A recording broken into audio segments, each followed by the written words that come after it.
கிருஷ்ணகிரியில் எலக்ட்ரிக் கடையில் கொள்ளையடிப்பதற்காக காவலாளியை கொலை செய்ய முயன்ற சம்பவம் அதிர்ச்சியை ஏற்படுத்தியுள்ளது. தொடர்ந்து மிரட்டும் வடமாநில கொள்ளையர்களுக்கு கடிவாளம் போடப்படுமா?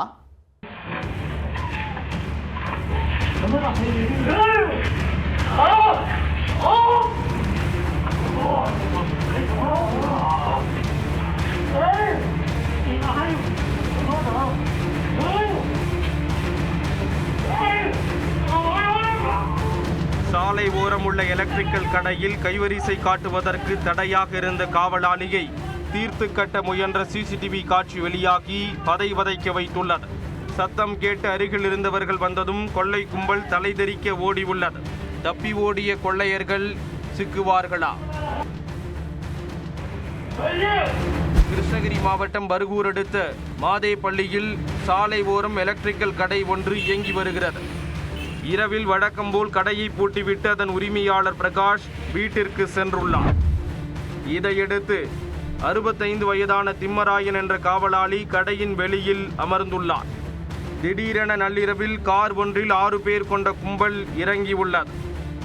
முகக்கவசம் அணிந்திருந்த அவர்கள் நேராக காவலாளியிடம் வந்துள்ளனர்.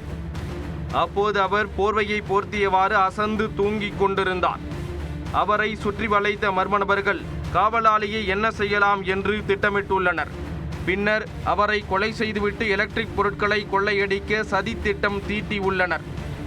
உடனே தாமதிக்காமல் காவலாளியின் கை கால்களை கட்டி போட்டு கழுத்தை நெரித்துள்ளனர். என்ன நடக்கிறது என்று தெரியாமல் காவலாளி அதிர்ச்சியில் சத்தம் போட்டுள்ளார். அவரின் சத்தம் கேட்டு அருகில் இருந்தவர்கள் ஓடி வந்துள்ளனர்.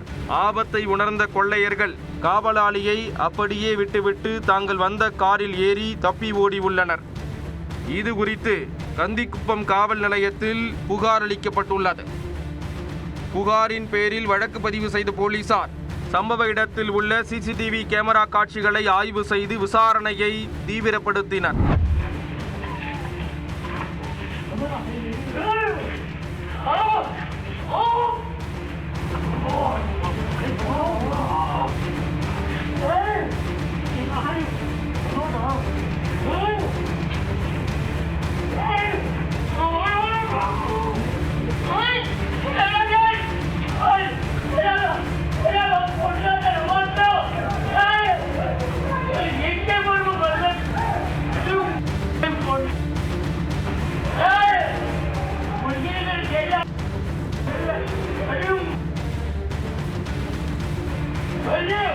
முதற்கட்ட விசாரணையில் காரில் வந்தவர்கள் வடமாநில கொள்ளையர்கள் என தெரிய வந்தது.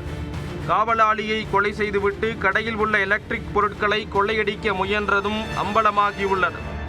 அண்மை காலமாக பர்கூர் மற்றும் சுற்றுவட்டார பகுதிகளில் தொடர் கொள்ளை சம்பவம் நடைபெற்று வருவதால் பொதுமக்கள் அச்சமடைந்துள்ளனர். இந்த சூழலில் வடமாநில கொள்ளையர்கள் காவலாளியை கொலை செய்துவிட்டு கொள்ளையடிக்க முயன்றது அதிர்ச்சியை ஏற்படுத்தியுள்ளது. இதனால் அசம்பாவிதம் ஏற்படுவதற்கு முன்பு வடமாநில கொள்ளையர்களை விரைந்து கைது செய்ய வேண்டும் என்று பொதுமக்கள் கோரிக்கை விடுத்துள்ளனர்.